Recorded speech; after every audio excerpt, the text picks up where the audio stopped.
नमस्कार, माझं नाव शिवान सुभाष जागडे.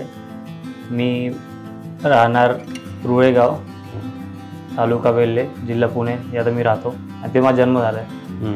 आणि आत्ता नुकतीच झाल्या UPSCच्या परीक्षा, UPSC 2024च्या परीक्षेत माझा ऑल इंडिया रँक 26 आला आहे. आणि हा माझा पहिलाच अटेम्प्ट होता.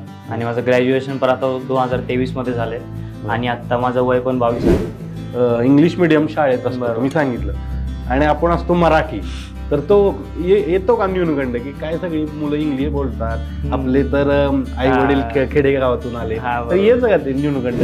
लहानपणापासून मला ते ह्याचा प्रॉब्लेम होता, स्टॅम्बरिंग म्हणतो ना आपण, ते असं बोलतो नाही का, ते फंबल करणं किंवा चोचरे नाही. आता ऋतिक रोशनला होतं बघा ते असं ते स्टॅम्बरिंग म्हणतो त्याला, स्टटरिंग. मग ते 10वी पर्यंत तेच होतं. मग पब्लिक प्लॅटफॉर्म मध्ये कुठं काय बोलणं असं मी कधीच बोलायचो नाही. मग त्याचं इंग्लिश तर लांबचं राहिलं, पण ते लोकांसमोर बोलण्याचा पण तो हे प्रॉब्लेम होता. तुम्हाला बॅक बेंचर, आता बॅक बेंचर काय काय असतं, मी बऱ्यापैकी बॅक बेंचर राहिलेलं आहे. अभ्यासाचा विषय कमी, बाकी विषय शेजारी कोण बसले, कुठला चेहरा सुंदर आहे, ह्या गोष्टी बघायच्या ना. तर ही UPSC एक्झाम कशी आली तुमच्या आयुष्यात? कोणी सांगितलं? क्लासेस समजा नाही लावले, पण काय होतं माहितीये का, आता स्वयं अभ्यास करायची, रास्त स्वयं शिस्त, शेड्यूल कसं आखलेलं, स्वतः अभ्यास करायचे तर बरोबर. आणि या दरम्यान तुम्ही अभ्यास केला, जो UPSC ला आवश्यक आहे तो अभ्यास केला, पण त्याच्या व्यतिरिक्त अदर कुठले बुक वाचायचे का, मोटिवेशन वगैरे बुक वाईज सांगा आम्हाला कुठले वाचायचे? ग्रामीण भागातील मुलं बघतात हा व्हिडिओ. ही एक्झाम ऍटिट्यूडचे, तुमची पर्सनॅलिटीचे का हुशारपणाचे? तुम्हाला काय दिसतंय UPSC एक्झाम कशी नक्की काय बघितलं जातं? पालक आपली महत्वाकांक्षा मुलांवर थोपवतात असं वाटतं तुम्हाला या दरम्यान? हो, बरेच सगळीकडेच तसं होतं. म्हणजे माझ्यासाठी तर तो एवढं ते यश जे म्हणतो की आता साहेब झाला, माझ्यासाठी ते एवढं अर्थपूर्ण मला नाही वाटत. कारण मला वाटतं शेवटी मी माणूसच आहे.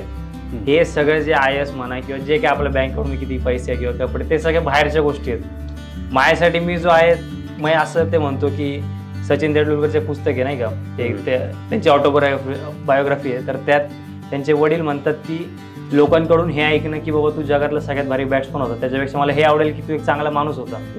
मला हे नक्कीच आवडेल की त्याच्यापेक्षा मला हे ऐकायला आवडेल की तू एक चांगला माणूस होता, लोकांनी तुला बोलतात असं. स्टोरी सांगतो मी. एक ते आपले RBIचे गव्हर्नर होते, D सुब्बाराव म्हणून. मग त्यांच्या अंडरमध्ये तहसीलदार होते. मग तहसीलदारचं खूप प्रेमळ कुत्र होतं आणि तहसीलदार सर्व्हिसमध्ये होते. मग ते खूप प्रेमळ कुत्रा, ते कुत्र्याची साधारण डेथ झाली अशी मरणाल. मग ते कुत्रे, ते तहसीलदार मध्ये कुत्र्याचं मेलं, कुत्र्या समाधी ते आपण मिरवणूक काढतो नाही का, मेलं सगळं गाव होता अख्खा त्यांचं नाही, त्या कुत्र्याची मिरवणूक. सगळे आले नाही का तहसीलदारला सांत्वन जायला की आम्हाला खूप वाईट वाटतं, तुमचं कुत्रा वगैरे मेला असं तसं. मग ते नंतर झाले, तहसीलदार रिटायर झाले आणि नंतर तहसीलदार वारले. तहसीलदारच्या माहितीला कोणच नाही. मग तेवढंच की तुम्ही जर करत असाल प्रॉपरली, म्हणजे सगळे कुठली गोष्ट अवघड नाही, UPSC गोष्ट अवघड नाही. UPSC खूप अशी न्यूट्रल आहे, आपण तिला अवघड किंवा सोपी बनवतो. आपण जर दररोज एफर्ट, मी तेच मागं पण म्हणलेलो की UPSC जर 1 वर्षांनी आहे तर ते UPSC ते 2 तासात नाही, UPSC तुमची दररोज आहे. जर तुम्ही दररोज एफर्ट टाकते तरच तुम्हाला 2 तासात तिथं डोकं घालायची काही गरज लागणार. जर तुम्ही आज एफर्ट टाकताय तर मग तुमची झालीच समजायची, असं आहे. मग ते कुठली गोष्ट आवड किंवा सोपी नाही, आपण त्याला आवड किंवा सोपी बनवतो. आणि याचा काहीच फरक पडत नाही तुम्ही ग्रामीण भागात नाही, शहरी भागात नाही. सगळ्यांना तेवढाच अभ्यास करायला लागतं. जर तुम्ही कष्ट करताय आणि प्रॉपरली ते स्ट्रीमलाईन कष्ट म्हणतो, स्मार्ट वर्क करताय, तर तुम्ही होऊ शकता. मित्रांनो, या व्हिडिओला लाईक करा व सँडी आणि यादव या चॅनलला सबस्क्राईब करून जी घंटा दिसते ना तिथे क्लिक करा. त्यानंतर ऑलवर नक्की क्लिक करा आणि सगळ्यात पहिल्यांदा व्हिडिओ पहा. मित्रांनो, आज एक वेगळा विषय आणि आवर्जून एका तरुणाचा आदर्श घ्यावा असे तरुण आपल्याबरोबर आहेत. मित्रांनो, आत्ता एक मोठं यश मिळवलंय. यश कुठलं आहे पहिल्यांदा तुम्ही ऐका मग कळेल. सांगा, यश कुठलं मिळाले तुम्हाला, पूर्ण ओळख सांगा. नमस्कार, माझं नाव शिवान सुभाष जागडे. मी राहणार रुळेगाव, तालुका वेल्हे, जिल्हा पुणे यात मी राहतो आणि ते माझा जन्म झाला आहे. आणि आत्ता नुकतीच झाल्या UPSCच्या परीक्षा, UPSC 2024च्या परीक्षेत माझा ऑल इंडिया रँक 26 आला आहे. आणि हा माझा पहिलाच अटेम्प्ट होता. आणि माझं ग्रॅज्युएशन पण आता 2023मध्ये झालंय. आणि आत्ता माझं वय पण 22 आहे. 22 वर्षात तुम्ही कलेक्टर झाला? हा, म्हणजे असं जी म्हातारी माणसं असतात ती म्हणतात की पोरगा साहेब झाला. हा बरोबर, झाला साहेब तुम्ही. तेच तेच तेच. आणि मला वाटतं तुम्ही खूप इंग्लिश म्हणजे 22व्या वर्षात होणं ही खूप मोठी गोष्ट आहे. बरोबर. थोडं सांगा 10वीला किती टक्के होती, 12वीला किती टक्के होती? तर माझं अभ्यासाचं कसं होतं की मला अभ्यास लहान खेळच जास्त आवडायचे अभ्यासपेक्षा. आणि आपल्या परीक्षा आली की तेवढा पुरता अभ्यास करायचा आणि मार्क पण तेवढे चांगले पडायचे. मग 10वीत मला मी इथं DSK शाळेत होतो. DSK शाळा मराठी मीडियम? हा नाही, इंग्लिश मिडियम मध्ये होते. DSK शाळेत होतो. तर 10वीत मला 95% होते. आणि मग 10वी झाल्यानंतर मी तिकडे आपल्या औरंगाबादला एक सर्व्हिसेस प्रिपरेटरी इन्स्टिट्यूट आहे, SP औरंगाबाद म्हणून त्याचं नाव आहे. मग ते आपले महाराष्ट्र गव्हर्नमेंटचेच आहे. आणि त्या इन्स्टिट्यूटमध्ये आपले आता कसं आहे, NDA आपले नॅशनल डिफेन्स अकॅडमी जी खडकवासल्यात आहे ते महाराष्ट्रामध्ये आहे. पण महाराष्ट्रातली पोरच NDA मध्ये नाही आहेत. म्हणून आपले महाराष्ट्र शासनाचे इन्स्टिट्यूट उघडले. महाराष्ट्रातल्या पोरांना NDAची एक्झाम असते, रिटर्न आणि परत इंटरव्ह्यू. SSB इंटरव्ह्यू असतो. मग दोन्हीसाठी तयारीसाठी ते इन्स्टिट्यूट उघडले. मग तिथं मी तिथं पण एंट्रन्स एक्झाम असते, तिथं 60च मुलं घेतात. मग तिथं मी जॉईन केलं आणि मग 2 वर्ष मी NDA परीक्षेचा अभ्यास केला. आणि मग ते 12वी नंतर मी UPSC NDA दोन अटेम्प्ट दिले. मग ते 2 अटेम्प्ट मध्ये असं झालं की माझं रिटर्न तर क्लिअर व्हायचं चांगल्या मार्काने, पण मला इंटरव्ह्यू मध्ये मी 2 वेळेस आउट झालेलो. SSB इंटरव्ह्यू मध्ये आउट झालेलो. हा, मग त्यानंतर 12वीची पण ती CBSE बोर्डाची परीक्षा दिली. त्यात मला 90% होते. 90% होते. तसं ब्रिलियंट स्टुडंट होता. ब्रिलियंट स्टुडंट नव्हतो, पण मार्क चांगले पडायचे एवढंच होतं. नाही, पण आता मार्क पडत असताना सगळ्यात महत्वाचा मुद्दा असतो की एक घरच्यांचा एक आपला सराउंडिंग असतं. तर घरच्यांचं काय आहे सराउंडिंग, कशा पद्धतीनं, आई वडील काय करतात? मग आमचं घरचं असं आहे की माझ्या आईचं शिक्षण 12वी झालंय आणि माझे वडील मग एक ग्रॅज्युएट झाले, ते BA केले त्यांनी. पण त्यानंतर ITI तिकडची काम, म्हणजे असं काही एक स्टेबिलिटी असं म्हणजे आता तर आहे, आता खूप चांगली परिस्थिती आहे. पण लहानपणी जेव्हा माझ्या काय करतात आता वडील? आता माझ्या माहिती कसं झालं बघा, तुम्हाला पहिल्यापासून सांगतो. आता माझा जन्म रुळे गावात झालाय. मग त्याआधी आमचं सगळं बालपण, म्हणजे माझं बालपण नाही, वडिलांचं बालपण, ते ऑलमोस्ट ते त्यांच्या शाळा वस्तूपर्यंत गावातच होते ते. आणि मग त्यांचं एक काम असं करून मग त्यांचं लग्न झालं. आणि मग त्यांच्या पुढं आता मला एक मोठी बहीण आहे. मग तर आमच्या दोघांना शिक्षणाचा प्रश्न होता, कारण की गावाला तर शिक्षण काय जास्त अवेलेबल नाही. उलट आमचा तो एक वेल्हे तालुका आहे, तो असं महाराष्ट्राला सगळ्यात एक दुर्गम, कोणा विश्वास नाही ठेवणार की पुण्यापासून 30-40 किलोमीटर लांब असा एक तालुका आहे आणि तो एवढा माग असलेला की एवढा दुर्गम आहे. मग शिक्षणाचं काही तिथे एवढा काही चांगला स्कोप नव्हता. मग आम्ही इथं पुण्यात शिफ्ट झालो. मग आमच्या वडिलांनी आई वडिलांनी तेवढं शिक्षणासाठी महत्त्व दिलं. आम्ही शिफ्ट झालो इथं पुण्यात. आणि मग तेवढी कठीण परिस्थिती असताना पण आम्हाला माहिती एवढ्या चांगले, मी DSK स्कूलमध्ये होतो, ते ICSE बोर्डाची होती. मग अशा परिस्थितीत तेवढ्या चांगल्या शाळेत शिक्षण देणं माहिती खूपच म्हणजे अशी एक माझ्यासाठी खूप ते मोठी गोष्ट होती. म्हणून तिथनंच अशी प्रेरणा मिळाली मला. आणि आता तुम्ही सांगितलं वडिलांकडून प्रेरणा मिळाली आणि प्रत्येक पालक मुलांनी चांगलं घडावं म्हणून गावी सोडलं तुम्ही सांगितलं. पण कसं असतं, आपण इकडे येतो, इंग्लिश मिडियम शाळेत असतो तुम्ही सांगितलं, आणि आपण असतो मराठी, तर तो येतो का न्यूनगंड की काय सगळी मुलं इंग्लिश बोलतात, आपले तर आई वडील खेडेगावातून आले, तर येच का ते न्यूनगंड? न्यूनगंड कसं होतं की बघा, आता मी 10वी पर्यंत म्हणजे शाळेत फक्त त्या टीचरशी बोलतो आणि इंग्लिश बोलत, सगळे मुलं मराठीच होती. म्हणजे असं नाही की इंग्रजी शाळेत असताना पण असं नाही की सगळी पोरं तिथे इंग्लिश मध्ये बोलतात. आता समजा सगळी पोरं मराठीतवाले आहेत, शाळेत पण कोण इंग्लिश बोलत नाही. इंग्लिश कधी पेपरमध्ये लिहिताना आणि टीचरशी बोलताना, जर तो टीचर म्हणलं की आमच्याशी इंग्लिश मध्ये बोलत तरच. मग अशी पण शाळा होती की सगळे पोरं शाळेच्या दाराच्या आत गेले की सगळे आपसात इंग्लिश मध्ये बोलायचं. ऑलमोस्ट मराठीच होतं. मग शाळेपर्यंत तर तो न्यूनगंड नव्हता, म्हणजे की नाही का असं. पण जेव्हा आपण बाहेर पडतो, जेव्हा आपण समजा 11वी 12वीत गेलो, किंवा आपण बघतो की आजूबाजूला एवढे सगळे पोर फटफट इंग्लिश बोलताय आणि आपण थोडं हे होतं, मग ते शिकतोच आपण. म्हणजे लहानपणापासून मला ते ह्याचा प्रॉब्लेम होता, म्हणजे स्टॅम्बरिंग म्हणतो ना आपण, ते असं होतं नाही का, ते फंबल करणं किंवा चोचरे नाही. आता ऋतिक रोशनला होतं बघा ते असं ते स्टॅम्बरिंग म्हणतो त्याला, स्टटरिंग. मग तेव्हा 10वी पर्यंत तेच होतं. मग पब्लिक प्लॅटफॉर्म मध्ये कुठं काय बोलणं असं मी कधीच बोलायचो नाही. मग त्याचं इंग्लिश तर लांबचं राहिलं, पण ते लोकांसमोर बोलण्याचा पण तो हे प्रॉब्लेम होता. मग ते 11वी 12वी ते NDAचं बोललं, ते इंटरव्ह्यूची तयारी घेतात. मग तिथं तो हळूहळूपणे गेला, तो जात सोबत. मग ते तिथं मुलं कसं आम्हाला कंपल्सरी इंग्लिशमध्ये ग्रुप डिस्कशन करायला लावायचे. मग हळूहळू ती गोष्ट तो न्यूनगंड जात गेला. कारण तिथं कसं होतं, आम्ही सगळीच मुलं तशीच होतो, सगळ्यांनाच न्यूनगंड होता, म्हणून ते सगळ्यांचा न्यूनगंड एकत्रच गेला. असं झालं. तुम्ही आता आजार सांगितला आणि तुम्ही घरच्यांशी डिस्कस केलेलं की मला अशा गोष्टी होतात.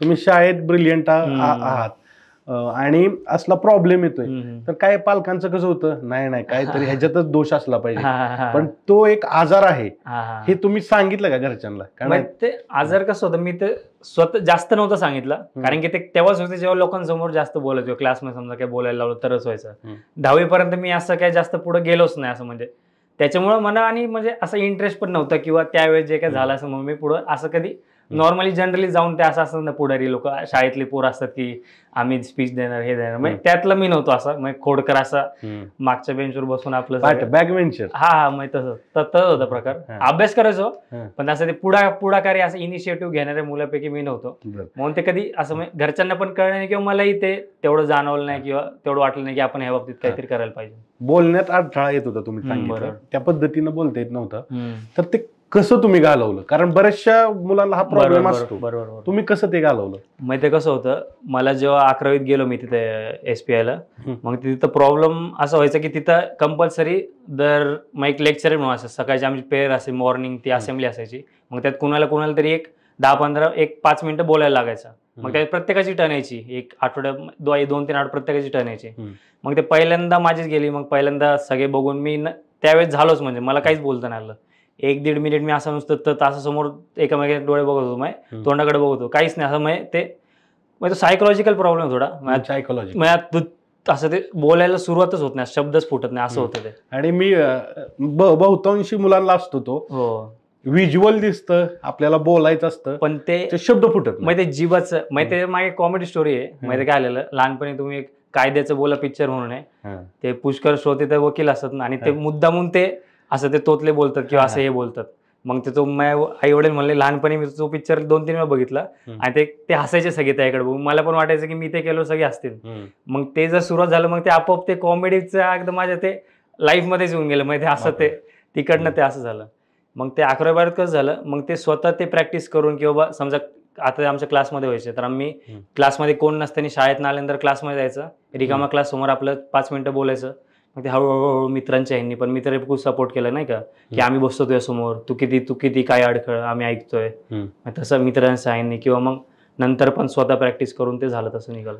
टंग ट्विस्टर वगैरे काय तुम्ही करायचं का तसलं का नाही? हा म्हणजे तसं मी म्हणजे असं त्यातलं म्हणजे असं पोरातलंच हे होतो मी, असं म्हणजे शाळेत पण 11वी-12वीत पण असं म्हणजे अभ्यासापेक्षा तेच जास्त, त्यासाठी शाळेत जायला मजा यायची अभ्यासापेक्षा. काय करायचं शाळेत? आता तुम्ही कसं असतं, स्कूल असलं, स्कूलचं एक जीवन वेगळं असतं.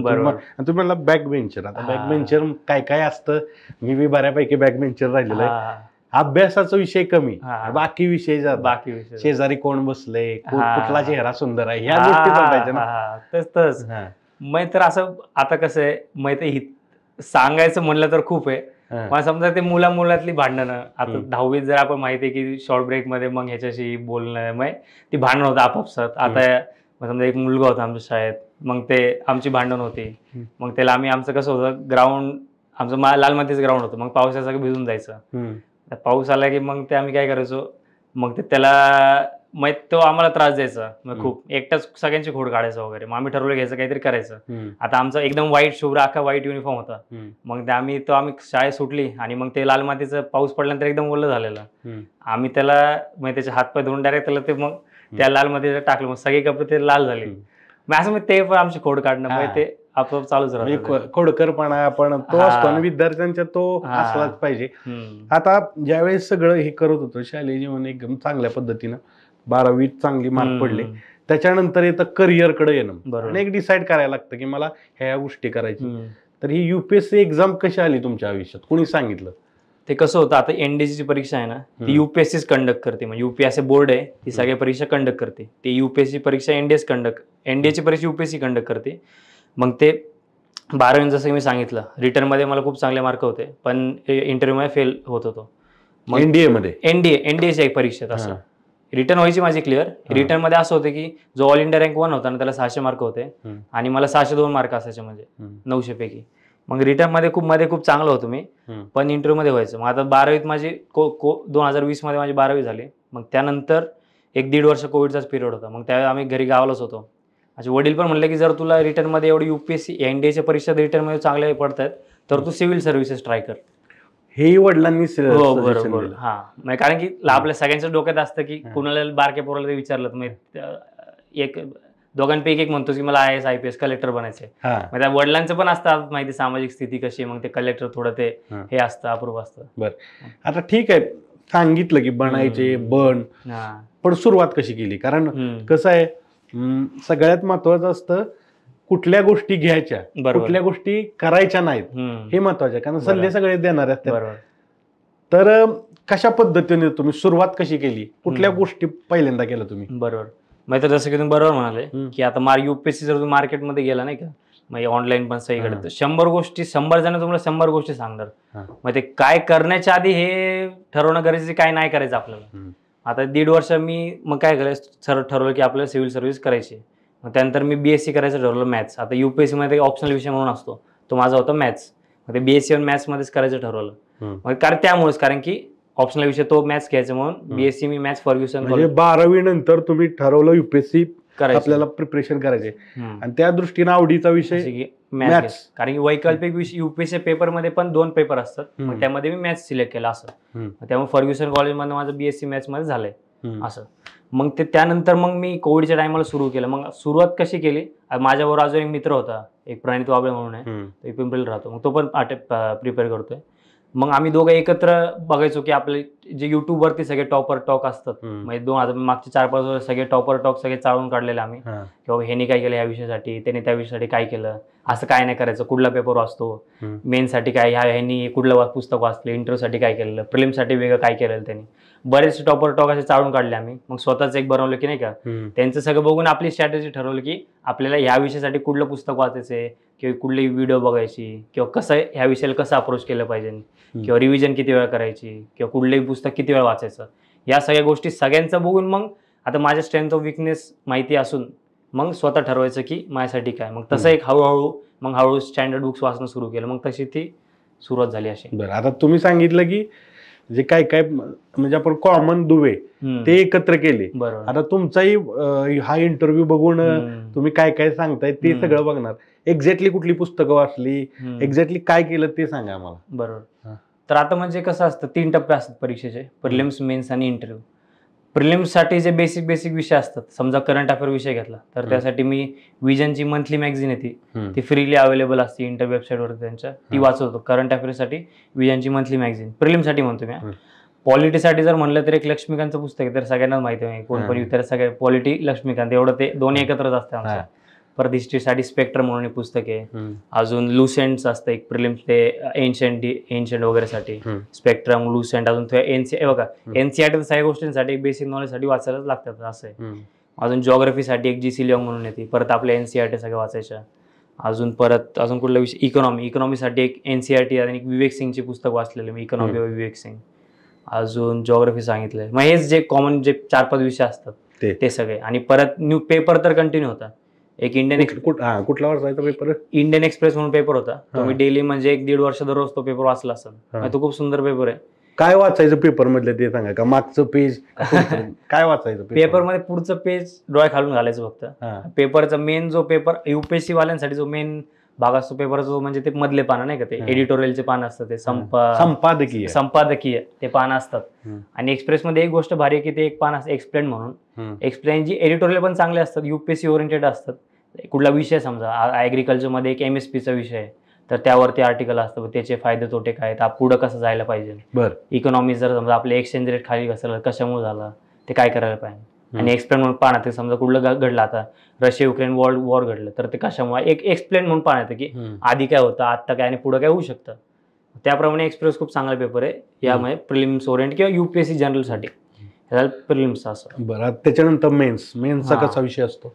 मेन्सचं कसं आहे बघा, मेन्स आहे ना, कुठल्याच कोचिंगची अशी एक बुक नाहीये. आता सांगितलं मी कारण प्रिलिम्स सगळी ऑब्जेक्टिव्ह आहे, मेन सगळी डिस्क्रिप्टिव्ह आहे. बोर्डाचे पेपर सारखे 7 पेपर असतात, ते सगळे लिहायचे.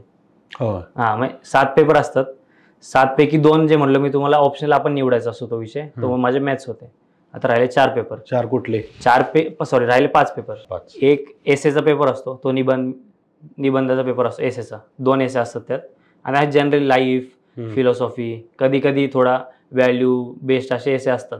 एक एसेचा पेपर असतो. आणि 4 जे पेपर असतात ते GSचे पेपर असतात. General studies 1, 2, 3, 4. जनरल स्टडीज 1 मध्ये हिस्ट्री जॉग्राफी असतं, जनरल 2 मध्ये थोडं गव्हर्नन्स असतं, सोशल इश्यूज असतात, वुमनचे इश्यूज असतात, तो इंटरनॅशनल रिलेशन असतात. GS 3 मध्ये agriculture, economy, science and tech, disaster management, internal security असतात. आणि चौथा पेपर असतो तो एक खूप चांगला पेपर आहे, त्याला एथिक्स नीतिशास्त्र म्हणतो, एथिक्सचा पेपर असतो. आणि त्याच्यावर मला वाटतं पूर्ण अधिकारी कसा बनणार हे ठरतं. हा, म्हणजे तो आत्ताच 2013 पासूनच त्यांनी ऍड केलाय, त्याच्या आधी नव्हता. आता एथिक्सच्या पेपरमध्ये कसं केस स्टडीज असतात. समजा आज सांगितलं की तुमच्या बँकमध्ये तुम्ही काम करता, तुम्ही बँकचे मॅनेजर आहेत, आणि समजा तुमचा एक एम्प्लॉई आणि त्याची आई आजारी आहे. मग त्यांनी त्या एम्प्लॉईनी समजा एक डॉर्मंट खाते आहे, त्या खात्यामध्ये काय ऍक्टिव्ह होत नाही, तर त्यातनं 10 लाख घेऊन ते पैसे भरले. तो प्रॉमिस करतो की नंतर तुम्हाला महिन्याला ते मग 1-5 महिने तुम्हाला 10 लाख परत त्या बँकमध्ये तसं आहे तसं येऊन. तर मग तुम्ही काय निर्णय घेता? जर तर खूपच असं आपल्याला नाही काय ते कॉर्नरमध्ये पुश करून की आताच बोला काय करणार तुम्ही. मग तिथं आपले ते रिफ्लेक्ट होतात की आपले विचार किंवा आपले व्हॅल्यूज काय आहेत, आपले नीती काय आहेत. तसं मग तसं तो एक एथिक्सचा पेपर आहे. बरं, आता हे झालं सांगितलं, एक झालं प्रिलिम्स, त्याच्यानंतर मेन्स, त्याच्यानंतर इंटरव्ह्यू कशा पद्धतीने असतात? इंटरव्ह्यूचं नेचर काय असतं, इंटरव्ह्यू एक 5 जण असतात, 5 पैकी एक प्रेसिडेंट असतो, आणि तो प्रेसिडेंट युपीएससी मेंबर असतो एक, मग ते प्रेसिडेंट असतो. मग साधारण इंटरव्ह्यू एक 20 ते 25 मिनिट चालतो, आणि माझा इंटरव्ह्यू एक 20 मिनिट चाललेला. आणि मग ते कसं इंटरव्ह्यूमध्ये खूपच इंडिव्हिज्युअल स्पेसिफिक येते, सगळ्यांचा सेम इंटरव्ह्यू होत नाही. मग असं एखाद्याला समजा अख्खा बायोडेटा म्हणून देतो आपण, त्याला डॅफ म्हणतो. मग ते काही इंटरव्ह्यू फक्त डॅफ बेस्ड होतो, काही काहीतरी भलतंच विचारतात.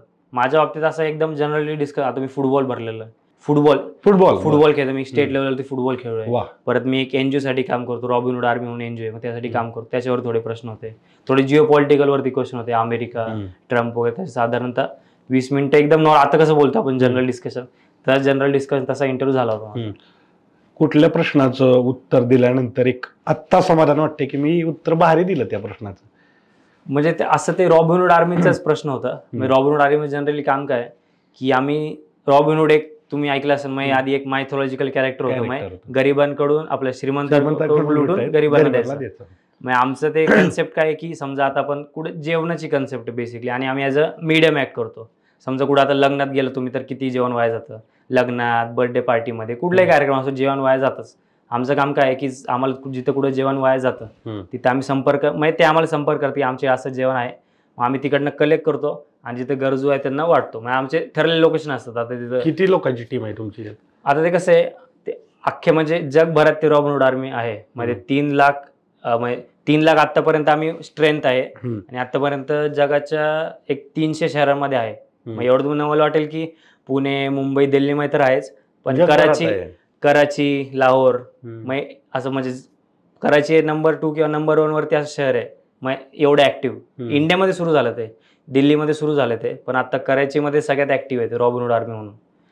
मग आम्ही पैसे नाही घेत कुणाकडनं, फक्त आम्ही म्हणतो की आम्ही मीडियम म्हणून ऍक्ट करणार, तुम्ही आम्हाला द्या, आम्ही जे गरज आहे. मग कसं असतं, लोकांना मदत करायची इच्छा असते पण ते कळतच नाही कशी करू. रॉबिनहुड आर्मी एक ते माध्यम आहे की आमच्या थ्रू तुम्ही मदत. कधी जोडला त्याच्याशी तुम्ही? रॉबिनहुड आर्मीशी आय गेस मी 2022 किंवा 21च्या एंडिंग मध्ये जोडला गेलो. कुणाकुठं माहिती मिळाली या संस्थेची?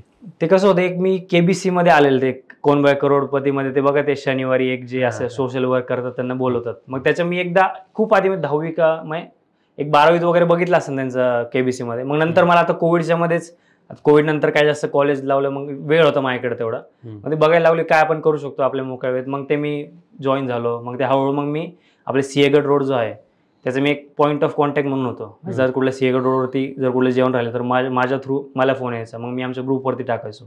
हे खूप व्हॉलेंटिअर बेस्ड आहे, कुणाला एक पैसा मिळत नाही, कुणाला एक क्रेडिट मिळत नाही, फक्त आम्ही ते इच्छा आहे मदत करण्याची म्हणून ते करतो. आणि आता तुम्ही ज्या पदावर गेलाय, मला वाटतं त्या पदाचा निश्चित उपयोग ह्याच्यामुळे नक्कीच चांगला होईल, म्हणजे नाही काय माहिती, आम्ही इंडियन रॉबिन म्हणतो. आता मी रॉबिन शिवांचे आहे, तर असं वन्स रॉबिन ऑलवेज रॉबिन, नाही का, मग ते बरोबर शेवटपर्यंत राहील. आता हे सगळं आपण सांगतोय, आता मला थोडं मेन्सच्या थोड्या गोष्टी सांगा तुम्ही. कुठले कुठले तुम्ही निबंध लिहिलेले, कुठले कुठले विषय घेतलेले, आणि तुम्ही सांगितलं जो ऐच्छिक आपल्याला घ्यायचे विषय तो निवडताना कसा निवडायचा, थोडं मेन्सची कशी तयार केली होती थोडं सांगा. बरं, मेन्सचं कसं आहे बघा, मी तुम्हाला आधी पण सांगतो की प्रिलिम्स आपले स्टँडर्ड बुक्स द्यायचे आपण ते अभ्यास करतो आणि निघतो. मेन्सचं कसं असतं, मेन्सचं पॅटर्न असं आहे की त्यात 3 तास जो पण पेपर असतो ना तो 3 तासचा पेपर असतो. 3 तासात 20 प्रश्न असतात आणि त्या 20 आपल्याला 50 पानं भरायचे असतात. 50 पानं भरायचे. म्हणजे एक जो समजा एक दोन पानाचा प्रश्न येतो तो आपल्याला 6-7 मिनिटात लिहायचा असतो. 6-7 मिनिटात समजा ग्राउंड वॉटरवरती एक प्रश्न आहे तर त्या प्रश्नावर 2 पानं भरणं. प्रिलिम्सचं वेगळे, प्रिलिम्स आपल्याला समोर चुकीचं असतं पण तिथे 1-2 कोरे पानं भरायचे असतात. मग त्यात कसं असतं, त्यात तुमची कोणती स्टँडर्ड बुक वाचून होत नाही, त्यात तुम्हाला स्वतःचे नोट्स काढायला लागतात. जेव्हा आपण स्वतःचे नोट्स काढतो मग ते जर आपण स्वतः कुठलं एक्झाम्पल घेतोय तर ते स्वतःच्या नोट्स मधनं आपण लगेच रिकॉल किंवा आपण ते डोक्यात आपलं बसतं लगेच. मग ते 6 मिनिटात ते एकदम नॅचरली सगळं उतरून जातं तिकडे. बरोबर. आता समजा उदाहरण द्यायचं झालं तर मी असं म्हणजे जनरली असं आयुष्यात पण असं जनरल जे एक्झाम्पल असतात आपले. आता मी एकदा देहरादूनला गेलो माझ्या इंटरव्ह्यूसाठी. मग तिथे एक रेल्वे स्टेशनवरती अशी एक कोट होती. तिथं होतं की जर तुम्ही टाकलेला कचरा, जर तुम्ही शिक्षित आहात आणि जर तुम्ही टाकलेला कचरा पुढच्या दिवशी जर एक अशिक्षित व्यक्ती उचलत असेल तर तुमच्या शिक्षणाचा काय फायदा. तर तो हाच जो एक उदाहरण झालं. मी ते माझ्या एसे मध्ये लिहिलेलं. माझे स्वतःहून हे मी कळलंय, मी ते स्वतः माझ्या नोट्समध्ये केलंय कारण की मला स्वतः ते जाणवलंय. असे जे GS सगळ्या बाबतीत जर तुम्ही असं केलं की स्वतःहून इन्फर करून 4-5 ठिकाणी बघून तर जर केलं तर मग मेन्समध्ये नक्कीच फायदा होईल. असं तर ही सगळी आपण चर्चा करतोय. एकंदरीत तुम्ही हा सगळा अभ्यास केला, तो घरी केला, कुठलाही क्लास नाही लावला असं काय? कारण आता तर क्लासचं खूप म्हणजे फॅड आलंय आपण म्हणू. क्लास का तुम्ही लावला नाही? क्लास म्हणजे मी ॲज अ जो फाउंडेशन क्लास म्हणतो की जो 1 वर्षाचा असतो, ते सगळे विषय एकदम 0 शिकवतात, तसा कुठला क्लास मी लावला नाही. कारण की ते कसं, जसं मी सांगेन आधी NDAची परीक्षा दिलेली, मग ते NDAच्या परीक्षेमध्ये जनरल नॉलेजचा विषय असतो, त्यात हिस्ट्री, जिओग्राफी, पॉलिटी सगळं असतं, इकॉनॉमी. मग ते सगळं बेस तिथं तयार झालेला. आता समजा UPSC सुरुवात करायला आपण कसं म्हणतोय, पहिले NCERT वाचायच्या, मग स्टँडर्ड बुक्स वाचायच्या. डायरेक्ट मग मी स्टँडर्ड बुक्सनी सुरुवात करू शकलो असतो कारण की NDAचा अभ्यास झालेला तसा. आणि अजून पण मला वाटतं की फाउंडेशन कोर्स जे असतं, मी तसं फाउंडेशन कोर्स कुठला लावला नाही, टेस्ट सिरीज लावले होते मी. म्हणजे आता टेस्ट सिरीज फक्त एक्झामचे जे पेपर असतात त्याची तयारी. म्हणजे ते आपल्याला टेस्ट देतात, आपण टेस्ट द्यायची, ते आपल्याला चेक करून देणार. एवढं टेस्ट सिरीज मी लावलेलं फक्त. कुठल्या कोचिंगचं फाउंडेशन क्लास कुठला लावला नव्हता. आणि मग असं मला का नाही वाटलं, कारण की आपण माझं तेवढी मला वाटतं की मी कुठली गोष्ट वाचून मला कळते. आणि UPSC असं नाही की काहीतरी तिथं रॉकेट फिजिक्स का काहीतरी न्यूक्लिअर फिजिक्स नाहीये. साधा आपले इतिहास, भूगोल सगळे असे विषय आहेत जे वाचून कळतात. मला असं कुठली गरज भासली नाही की कुठली गोष्ट मला कोणी समजावायला पाहिजे. किंवा मग जरी कुठली गोष्ट नाही समजवली तरी मला असं वाटतंय YouTube हे म्हणजे एवढं भारी आहे ना की तिथं काही तुम्हाला शिकायचं असेल, काहीही. बरोबर. दार कसं लावायचं त्या हिथून ते डायरेक्ट म्हणजे क्वांटम फिजिक्स असा विषय जरी तुम्हाला शिकायचा असेल तर ते क्वांटम फिजिक्सचे MITचे ओपन व्ह्यू कोर्सेस आहेत. कुठली गोष्ट जर असं मग कुठलं आडलं तर भाऊ तिथं जाऊन बघायचो मी, असं होतं. आता तुम्ही सांगताय सगळं विषय की अशा पद्धतीनं क्लासेस समजा नाही लावले, पण काय होतं माहितीये का, आता स्वयं अभ्यास करायचे तर असतं स्वयं शिस्त. बरोबर.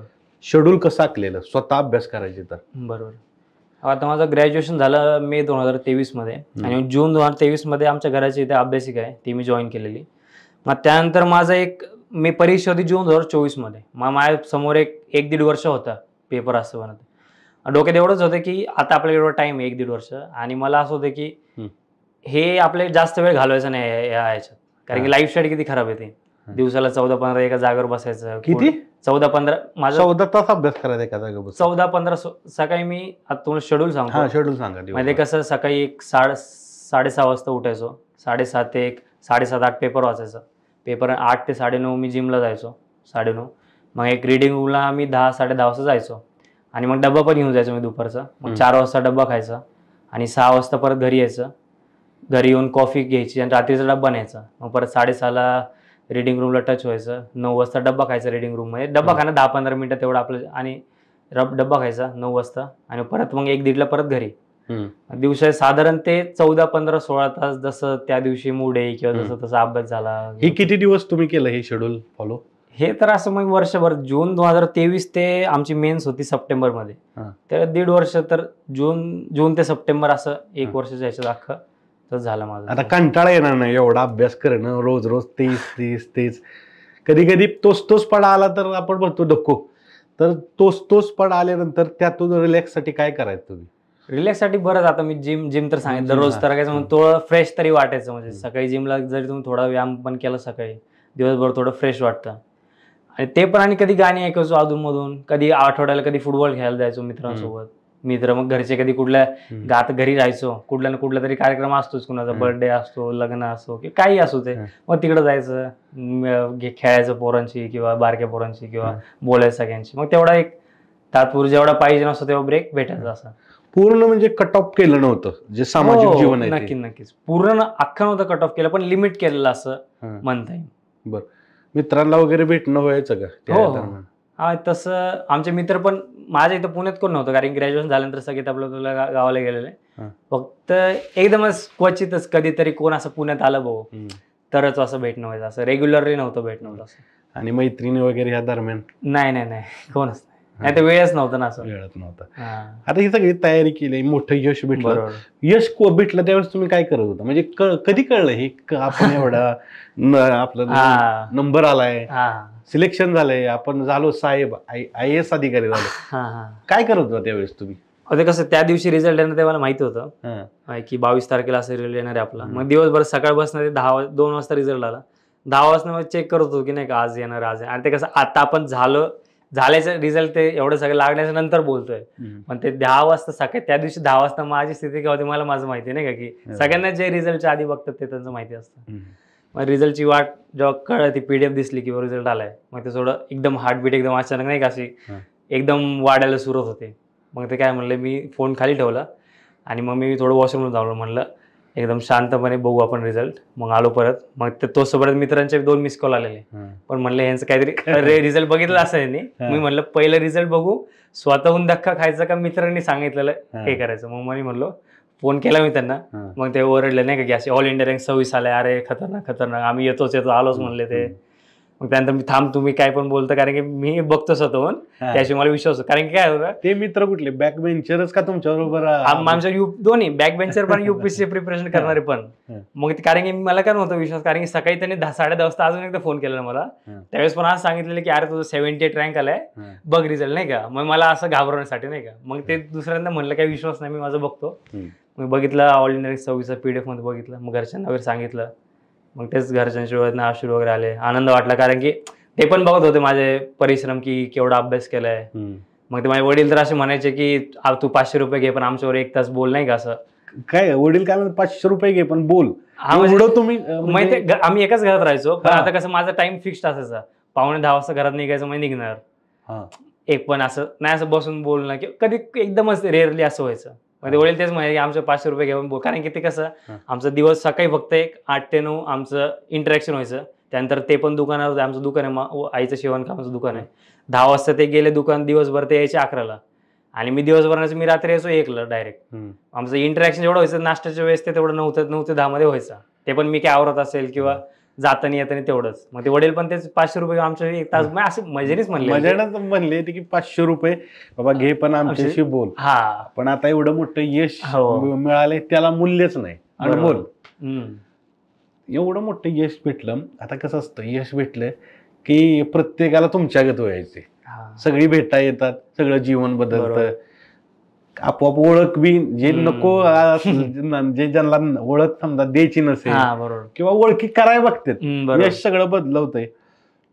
तर काय सांगाल, यश कशा पद्धतीनं तुम्ही बघताय? कारण मला वाटतं वर्षातच भेटलं ते यश.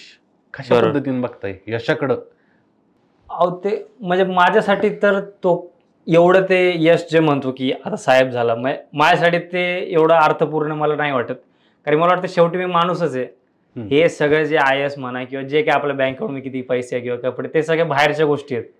माझ्यासाठी मी जो आहे, मी असं ते म्हणतो की सचिन तेंडुलकरचे पुस्तक आहे नाही का, ते त्यांची बायोग्राफी आहे. तर त्यात त्यांचे वडील म्हणतात की लोकांकडून हे ऐकणं की बाबा तू जगातला सगळ्यात भारी बॅट्समन होता, त्याच्यापेक्षा मला हे आवडेल की तू एक चांगला माणूस होता.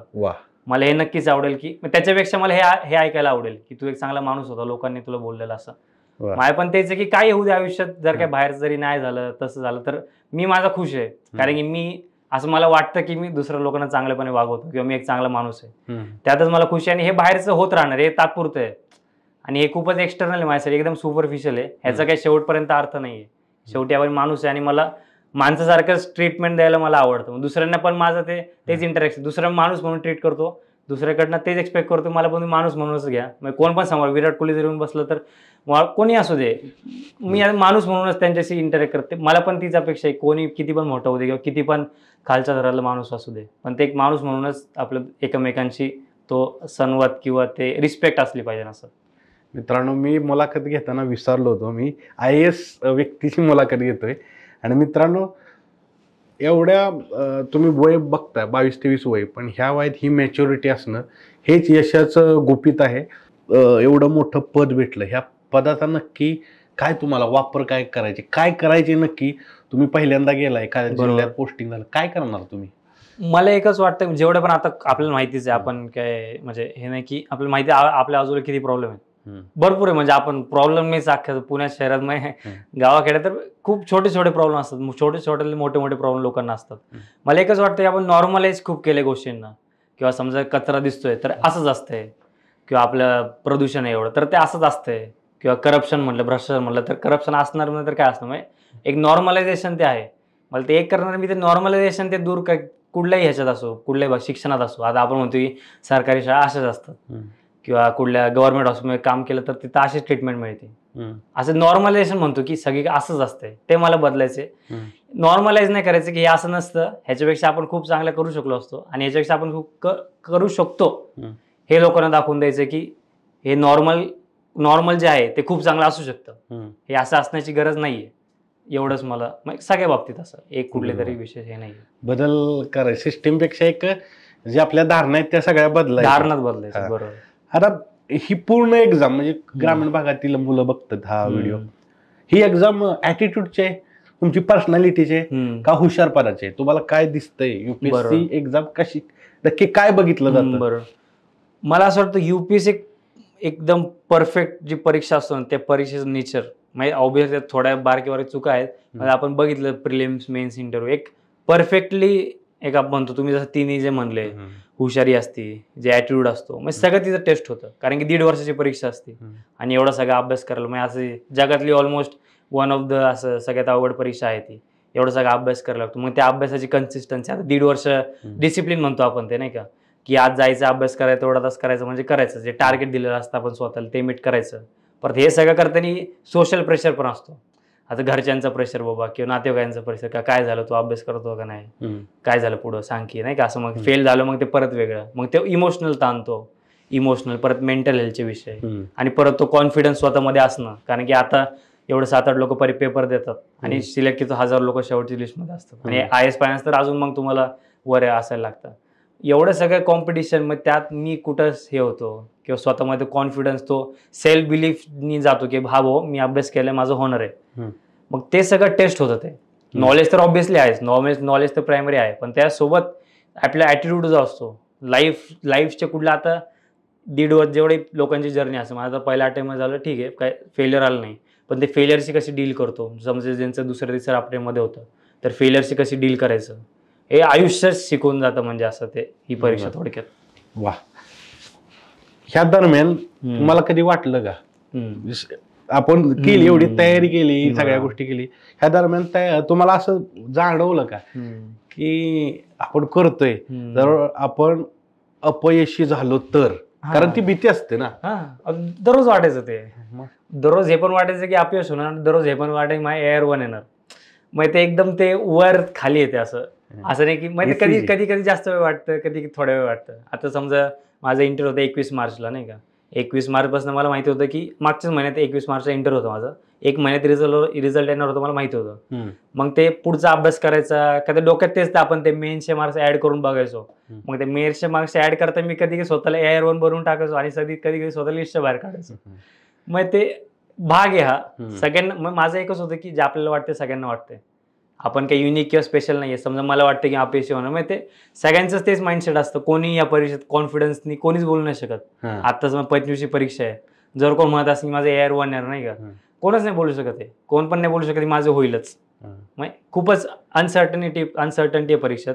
म्हणून एकदम टॉपचं यश किंवा ते असं बॉटमिस्ट अपयश, असं ते दोन्ही पॉसिबल आहे, असं म्हणून ते वाटतंच. दोन्ही फिलिंग आहे.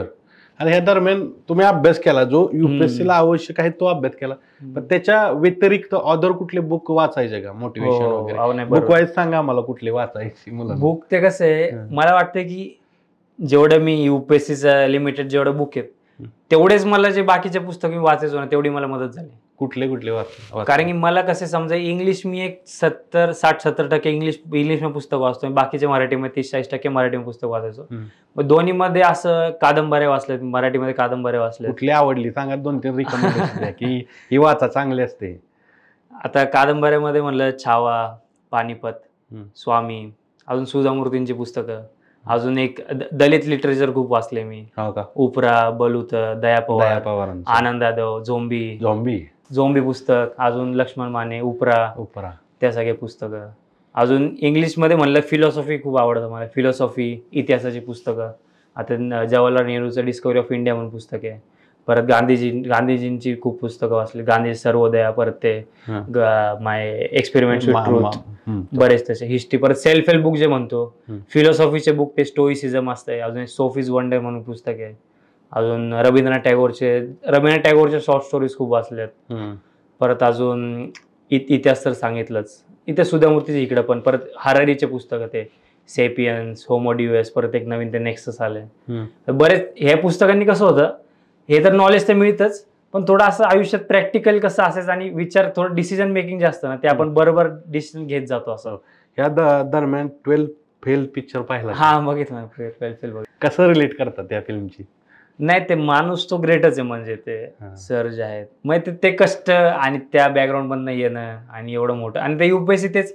आता मला तरी थोडं बॅकग्राऊंड होतं, आता युपीएससी एनडीची परीक्षा दिलेली, पण आपण जर तो पिक्चर बघितलं तर ते एमपी मध्ये होते, त्यांना ते तसं बनायचं होतं त्या पोलीस सारखं. मग त्या मित्र म्हणजे दिल्लीमध्ये अजून मोठं प्रिपेअर, म्हणजे ते युपीएससी देतो. मग दिल्लीमध्ये येणं, युपीएससी काय असतं ते माहीत नसणं, आणि मग त्या परीक्षा सुरुवात करणं, अभ्यास करणं, ते पण परिस्थिती फायनान्शियल तेवढं नसणं. म्हणजे मी तर अजिबात रिलेट नाही करू शकत त्या गोष्टीची, कारण मला थोडं कम्फर्टेबल होतं, घरच्यांचा सपोर्ट होता, फायनान्शियली काही प्रॉब्लेम नव्हते. मग ऑलमोस्ट ते सपोर्टिंग जे असं मागणं धक्का देणारे सगळे होते. माझ्या असे विपरीत परिस्थिती नव्हती अशी कुठलीच, की ऑब्स्टेकल म्हणतो जे कुठलंच नव्हतं. म्हणजे सगळे एकदम मागणं सपोर्ट करणार होते. पण आज त्यांच्या आयुष्य जर आपण बघितलं म्हणजे खूपच खडतर, मग ते तसं खूपच ग्रेट आहेत आणि ते खूपच बरोबर. कारण त्या चित्रपटानं अनेकांना मोटिवेट केलं आणि बरीचशी लोक युपीएससी एक्झाम वळले. आता या दरम्यान काय होतं माहितीये का, ग्रामीण भागातील मी भागात फिरत असतो भरपूर, तर असं धारणा आहे, आणि तुम्ही सांगा खरं किती, की मोठ्या शहरात जावं लागतं दिल्ली युपीएससी करण्यासाठी, दिल्ली, पुण्यात, आणि तुम्ही सेल्फ स्टडी केलेलं आहे. बरोबर. तर घरी राहून ही एक्झाम क्रॅक करू शकतो का आपण? म्हणजे घरी राहून तर नक्कीच करू शकतो, पण ते कसं आता काही मुलांना, आता कसं होतं, माझं तर बॅकग्राऊंड होतं म्हणून ते मी लवकर सुरू केलं. काहींचं आता समजा प्रत्येकाची माझ्यासारखी स्थिती नसते. आता हे वपू काळे म्हणतात की प्रत्येक माणूस आपल्या एक प्रायव्हेट युनिव्हर्स असतं एक, नाही का, स्वतःचा विश्वास असतं आणि स्वतः वेगवेगळ्या गोष्टी शिकतो. प्रत्येकाचं शिक्षण वेगळं झालं असतं, प्रत्येकाचे आई वडील वेगळे असतात, नाते वेगवेगळे असतात, सोशल फायनान्शियल कंडिशन वेगवेगळी असते. आता माझं झालं, मग ते माझं सगळीकडे आपल्या नाही होत. आता एखादा असं, आता काही जर मी सांगितलं की काही जॉब करतात, ग्रॅज्युएशन इंजिनिअरिंगमध्ये ग्रॅज्युएशन करतात, मग जॉब करतात 2-3 वर्ष, मग ते हे पण माहिती नसते खासदार आमदार मधला फरक काय, विधानसभा लोकसभा काय. मग त्यांच्यासाठी कोचिंग क्लासेस का महत्वाचे, कारण की ते सुरुवातीपासून 0 पासून शिकवतात सगळे. आता माझं बॅकग्राऊंड तुम्हाला काही गरज लागली नाही. काही लोकांना दिल्लीमध्ये किंवा समोर बसून शिक्षकांचं ऐकणं आवडतं किंवा तसं शिकतं माणूस, की ऑनलाईनमध्ये कोणाला तेवढं डिसिप्लिन भेटत नाही, की समजा मोबाईलवरती लेक्चर बघायचे तर ते दिवसाला दररोज बघू शकतो का नाही. यात समजा कुठला लेक्चर असला लेक्चर किंवा 2 वाजता ते लेक्चर होणार, मग ते जाऊन तिथे बसतो आपण, लेक्चर होतं. मग ते प्रत्येक खूप इंडिव्हिज्युअल बेसिसवरती, असं नाही की बाबा दिल्लीमध्ये जावा किंवा घरीच बसून अभ्यास करा. ते आपलं बघायचं की तुम्हाला काय पडते, मग तसं करायचं. असं कारण मी अधिकाऱ्यांच्या मुलाखती घेतलेत, तर असा फॉर्म्युलाच नाही 1+1, प्रत्येकाचं वेगळं विश्व आहे आणि प्रत्येक ज्या स्थितीतून येतोय त्याचं एक वेगळं विश्व, तेच उपयोगी पडते. ते बटाट्याची भाजी आहे. आता बटाट्याची भाजी आपल्या प्रत्येक जण कशी वेगळी बनवत चांगलीच लागते, मग ते आपापली बटाट्याची भाजी आपण कसं आपले मसाले बिसाले घेऊन जायचे, ज्ञानाचे मसाले बसाले घेऊन जायचे आणि आपल्याला जसं आवडतं तसं बनवायचे. असं आहे. पण आता तुम्ही झालाय एवढं मोठ्या पदावर, कलेक्टर झालाय, तर आता मुलं येतात ना, समजा काही पालक येतात, मुलं येतात, सांगा कसं बनायचं, मग काय करायचं? तुम्हाला आजच सांगतो नाही का, आज सकाळी एक आलेले, म्हणजे ते 3-3रीत होतो मुलगा नाही का, आणि तो मुलगा म्हणायचा मला IAS IPS बनायचं. मग ते वडील घेऊन आले त्याचे, मग काय सांगायला नाही का कसं काय करायचं. काय तो तिसरी ते त्याला खेळायला लावा, शाळेत जेवढा आहे तेवढा अभ्यास करायला लावा. काय सांगणार मी, म्हणजे तेवढं ते एक सोशल अपेक्षा असते की आता ते बघतात की नाही का, जर एवढं मी IAS झालो तर एवढं ते मान सन्मान एवढं होतं, प्रसिद्धी तेवढी मिळते. मग त्यांना पण वाटतं की आपल्यासाठी पण ते व्हायला पाहिजे. पण ते त्याच्यापेक्षा जास्त मुलाला काय आवडतं ते खूप गरजेचं आहे. कारण की शेवटी जरी मी आता IAS झालो, आता 40 वर्ष मी सर्व्हिस आहे, आता IAS सगळ्यांना आनंद वगैरे झाला, पण नंतर समजा मला हे क्षेत्र आवडलंच नाही तर 40 वर्ष मी पुढची फ्रस्ट्रेशन मध्ये घालवणार ना. आता मुलाबाबतीत झालं तरी तो अभ्यास झाला IAS IPS, पण ते 40 वर्ष तो डोकं की काय बाबा कुठं आलो आपण, जर त्याचं आयुष्य मेन एकदाच मिळतंय, जास्त ते हे नाही का. पालक आपली महत्वाकांक्षा मुलांवर थोपवतात असं वाटतं तुम्हाला या दरम्यान? हो, बरेच सगळीकडेच तसं होतं. म्हणजे काही असतात अंडरस्टँडिंग, पण सगळेच तेवढे नसतात. मग काही स्वतःचे स्वप्ने मुलांमध्ये बघतात जसं म्हणतो, किंवा आता लहानपणी कसं असतं, म्हणजे जे सेकंड जनरेशन असते आपली पुढची जनरेशन, आपण काय प्रयत्न करतो की आपल्याला जे गोष्टी नाही मिळाल्या त्या आपण आपल्या मुलांना देऊ. मग ते अपेक्षा आपण त्यांना सगळं देतोय तर एवढं तरी कर की माझ्यासाठी. मग ते महत्वाकांक्षा नक्की होतं ते, पण त्याच्यापेक्षा आधी मलाही वाटतं की आयुष्य एकच आहे आपलं. मग हे आयुष्य अशा गोष्टीत घालवणं की बाबा दुसऱ्यांना काय आवडतं किंवा स्वतः जे आवडलं ते केलं पाहिजे. जर हे आवडलं, हे काही वाईट नाही, या क्षेत्र IAS IPS काही वाईट नाही, पण जर दुसरं काय आवडत असेल ते तर त्यांना करून दिलं पाहिजे असं मला वाटतं. कुठल्याही क्षेत्रात चांगलं यश मिळवणं महत्वाचं आहे. आणि बघा हे सांगतात एक मोठ्या पदावर असणारे एक तरुण, मग मोठ्या पदावरून घ्यायचं मला माहिती आहे, असं मला पण नाही आवडत की लोक मला पदांनी मला रिस्पेक्ट देतील. कारण की एक तुम्हाला स्टोरी सांगतो मी, एक ते आपले RBIचे गव्हर्नर होते D सुब्बाराव म्हणून. मग त्यांच्या अंडर मध्ये तहसीलदार होते. मग तहसीलदारचं खूप प्रेमळ कुत्र होतं आणि तहसीलदार सर्व्हिस मध्ये होते. मग ते खूप प्रेमळ कुत्रा, त्या कुत्र्याची साधारण डेथ झाली अशी मरणाला. मग ते कुत्रे ते तहसीलदार मध्ये कुत्र्याचं मेलं, कुत्र्या समाधी ते आपण मिरवणूक काढतो नाही का मेल्यानंतर, सगळं गाव होतं अख्खं त्यांचं नाही त्या कुत्र्याची मिरवणूक. सगळे आले नाही का तहसीलदारला सांत्वन जायला की आम्हाला खूप वाईट वाटतं तुमचं कुत्रा वगैरे मेला असं तसं. मग ते नंतर झाले, तहसीलदार रिटायर झाले आणि नंतर तहसीलदार वारले. तहसीलदारच्या मैतीला कोणच नाही. मग कळते का मला काय म्हणायचं की आता माझ्या पदामुळे मला ते रिस्पेक्ट जे काय नकोय, मी जो माणूस म्हणून मला त्यासाठी मला ट्रीट केलेला आवडतं असं. मित्रांनो, आपण पूर्ण मुलाखत मी घेतोय, तुम्ही ऐकत असाल, ते माणूस म्हणून आहेत त्यांना पैकी मार्क निश्चित आपण देऊया. परीक्षेत पाडले असतील तुम्ही पैकीच्या पैकी मार्क, पण माणूस म्हणून तुम्ही चांगलाय. बर, आता ही सगळं आपण चर्चा केली की मला काय गोष्टी थेटच सांगा तुम्ही, खरंच काय गोष्टी आपल्याला यशापासून दूर करतात. उदाहरणार्थ मोबाईल ॲडिक्शन. बरोबर. आणि जसं मी थोडासा मुद्दा मगाशी बोललो की कसं जास्त सोशल मीडियात राहणं, म्हणजे मैत्रिणी करणं, ह्या गोष्टी थोडं डिस्ट्रॅक्ट करतात.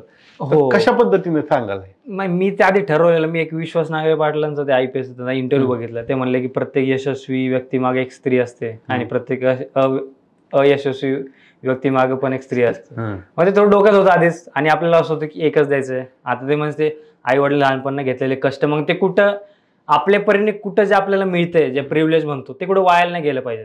म्हणूनच म्हणलं की एखादं करून बघायचं हे, मग कष्ट करून बघायचे, तेच ध्येय ठेवायचं, बाकीचं काही डिस्ट्रॅक्शन. मग आता मोबाईल जसं कोणी म्हणलं, मला माहित होतं की मोबाईल असलं की सारखं ते माहिती त्यांचं ते असं ते काय म्हणतात, किडाच येतो एक रोखू शकत नाही.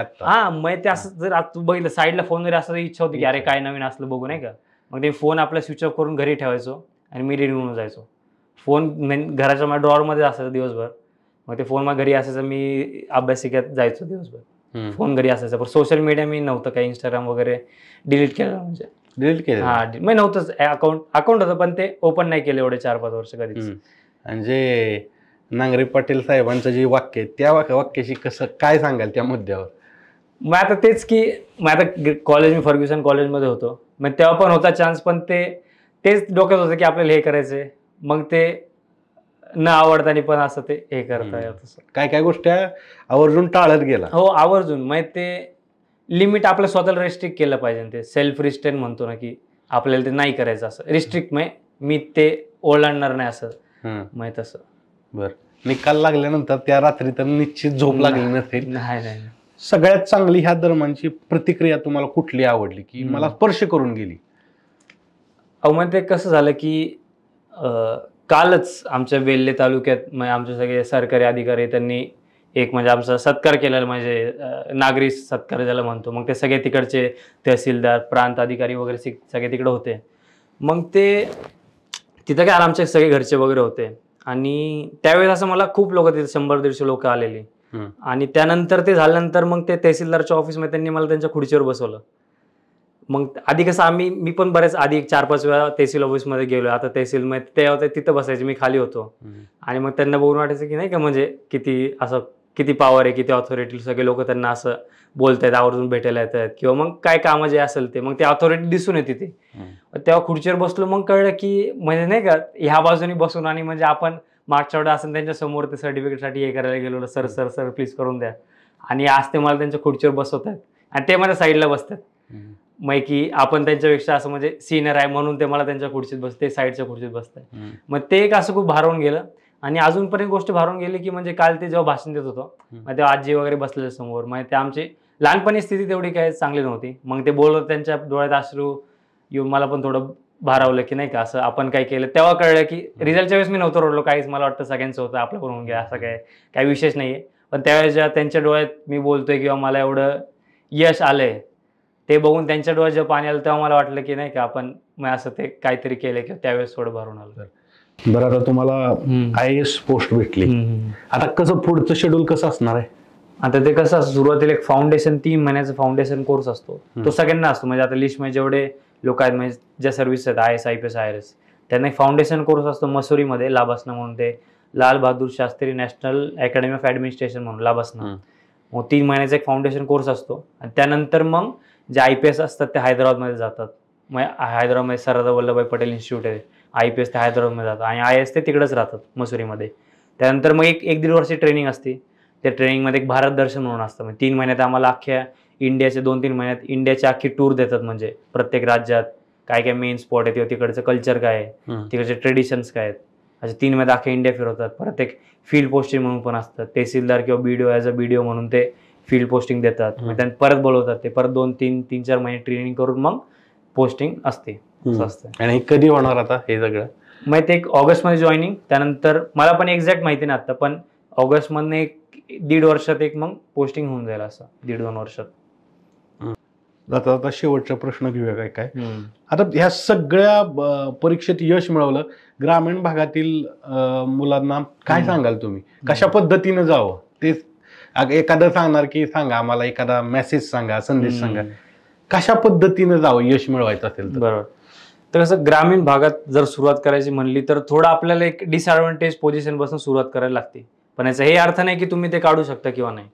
मग डिसएडव्हान्टेज कसं म्हणतोय, जर UPSC परीक्षा नेचर बघितला ना, थोडं इंग्लिशचा जास्त डॉमिनन्स आहे. जर हिंदी माध्यमचे खूपच कमी असतात किंवा आपलं जर मराठी जे शिक्षण झालं लहानपणापासून तर थोडंसं अवघड पडतं. पण असं काय कम्प्लिटली डुएबल किंवा नाही, असे बरेचसे लोक असतात जो मनोज नाही का ते 12th फेल किंवा बाकीचे बरेचसे उदाहरण ज्यांनी मराठी मीडियममध्ये हे केले किंवा मराठी मीडियममध्ये शिक्षण होऊन पण नंतर इंग्लिशमध्ये तेवढं नाही का प्रोफिशियन्सी येऊन मग नंतर पेपर दिले. मग तेवढंच की तुम्ही जर करत असाल प्रॉपरली, मग सगळे कुठली गोष्ट अवघड नाही, UPSC गोष्ट अवघड नाही. UPSC खूप अशी न्यूट्रल आहे, आपण तिला अवघड किंवा सोपी बनवतो. आपण जर दररोज एफर्ट, मी तेच मागं मग म्हणलेलो की UPSC जर 1 वर्षांनी आहे तर ते UPSC ते 2 तासात नाही, UPSC तुमची दररोज आहे. जर तुम्ही दररोज एफर्ट टाकते तरच तुम्हाला 2 तासात तिथं डोकं घालायची काही गरज लागणार नाही. जर तुम्ही आज एफर्ट टाकताय तर मग तुमची झालीच समजायची, असं आहे. मग ते कुठली गोष्ट आवड किंवा सोपी नाही, आपण त्याला आवड किंवा सोपी बनवतो. आणि याचा काहीच फरक पडत नाही तुम्ही ग्रामीण भागात नाही आहे, शहरी भागात नाही आहे, सगळ्यांना तेवढाच अभ्यास करायला लागतं. जर तुम्ही कष्ट करताय आणि प्रॉपरली ते स्ट्रीमलाईन कष्ट म्हणतो, स्मार्ट वर्क करताय, तर तुम्ही होऊ शकता. कुठल्याही परिस्थितीत काही असू दे, काहीच फरक पडत नाही. बघा मित्रांनो, तुम्ही कुठून येता, कसं आहे, काही फरक पडत नाही, अभ्यास आणि अभ्यासच पाहिजे. तर कसं वाटलं बोलून? नाही, नक्कीच छान वाटलं. म्हणजे असं म्हणजे खूपच विषयांवरती बोललो आणि मला तेच आवडतं की पद, पैसा, स्टेटस ह्याच्यापेक्षा आपण माणूस म्हणून एकमेकांना कसं ट्रीट करतो किंवा कसं करायला पाहिजे, लोकांची कशी आपण मदत करतो, तेवढं जास्त मला त्याच्या बाबतीत बोलणार म्हणून मला खूप आवडलं. धन्यवाद. सुरुवात धमाकेदार झालेली आहे, अशीच तुमचं कारकीर्द राहो. आणि एक माणूस म्हणून तुम्ही म्हणला माझ्याकडे बघावं, माणूस म्हणूनच तुम्ही मोठं व्हावं नक्कीच. अशा आपण प्रार्थना करू. एवढा वेळ दिला धन्यवाद. आणि एवढं मोठं यश असताना सुद्धा तुम्ही ते माणूस पण जपलं, त्याबद्दल तुमचं शतशः ऋणी आहे. धन्यवाद. धन्यवाद.